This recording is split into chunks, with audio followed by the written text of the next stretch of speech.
Asante sana ndugu mwandishi. Nashukuru kwa jinsi ambavyo mnachukua hatua za kufuatilia matibabu ya Asia Sudi ambaye tulimpokea hapa hospitali ya taifa ya Muhimbili tarehe 23 mwezi wa pili mwaka 2026.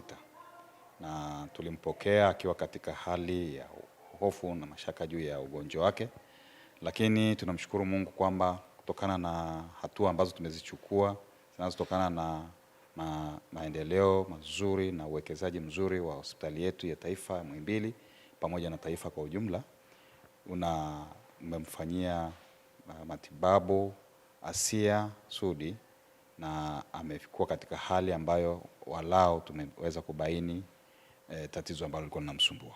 Ni kweli hili ni tatizo ambalo linafahamika kitaalamu na hata tunao wagonjwa sema kwa tatizo la kwake hili limekuwa kubwa sana.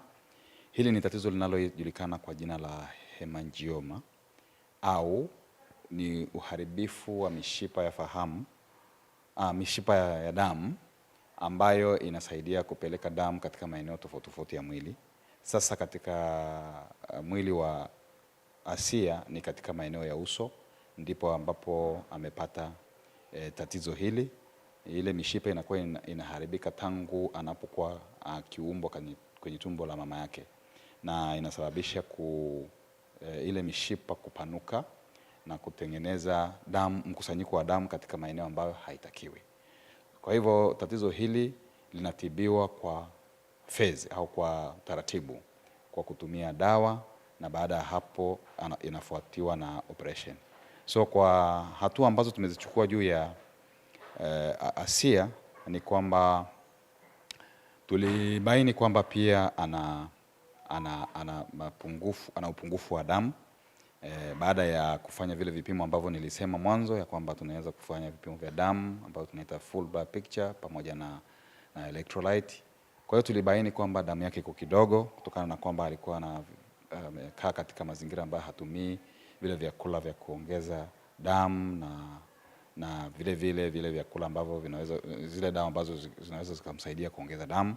Kwa hivyo kwa hali hiyo damu yake ilikuwa iko chini kwa kiwango cha tunaita hemoglobin, ilikuwa chini ya kiwango kinachotakiwa cha binti kama huyu wa miaka 19 ambayo ilikuwa ni 6. Kwa kawaida huyu anatakiwa awe na kiwango cha damu ambacho ni walau 12 gram per deciliter. Sasa yeye alikuwa na 6 gram per deciliter. Kwa hiyo ilikuwa ni damu kidogo.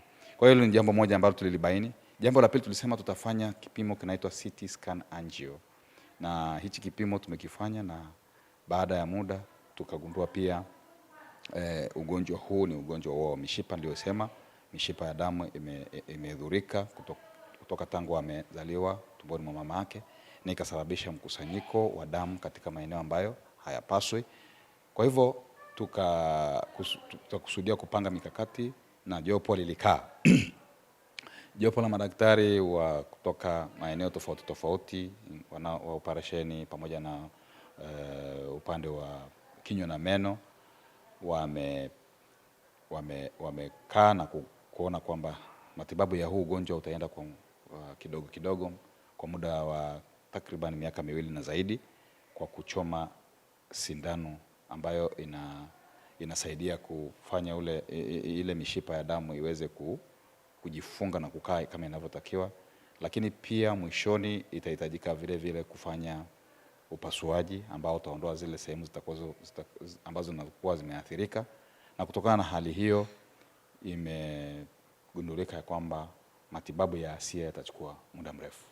Matumaini ni makubwa kwa sababu si ugonjwa wa kwanza ambaye tumekutana naye mwenye matatizo kama haya.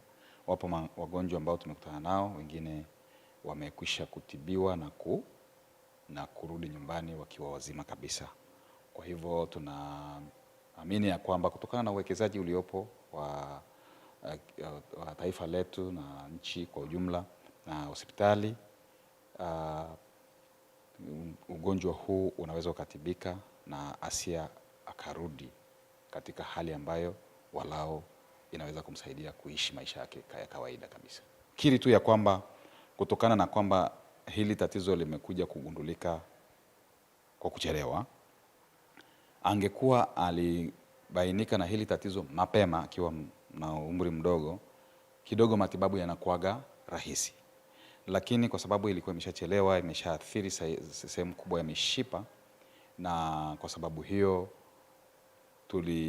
tulilazimika kufanya baadhi ya vipimo, ambapo nakumbuka nilisema pia tulifanya vipimo vya damu na vipimo vingine vya radiology au vipimo vya x-ray, ambayo tulifanya ile CT scan, inaitwa CT scan angio, ambayo inabaini mishipa iliyoathirika.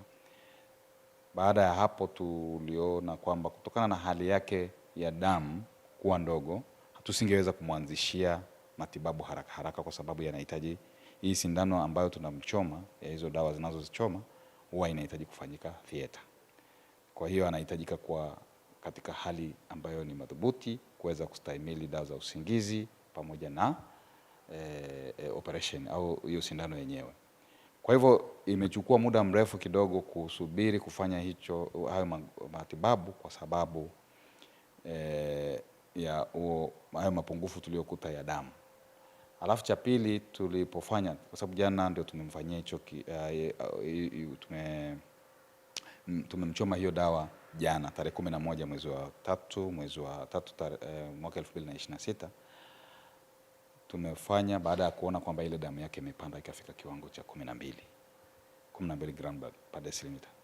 Sasa tunatamani kwamba aendelee na hiyo hali ya kuwa na damu ambayo haitapungua, takaa katika hali hii ambayo tumekuwa tukimsaidia kwa kumshauri kutumia aina vya vyakula ambavyo vitaweza kumsaidia kuongeza damu, ili baada ya mwezi mmoja ambapo tutaenda kumchoma tena sindano nyingine mwezi wa 4 kwenye tarehe kama 23 au 24, aweze kwa akija hapa hata kama huku wodini, badala yake atafanyiwa tu siku moja, alafu siku ya pili anaruhusiwa kwenda nyumbani.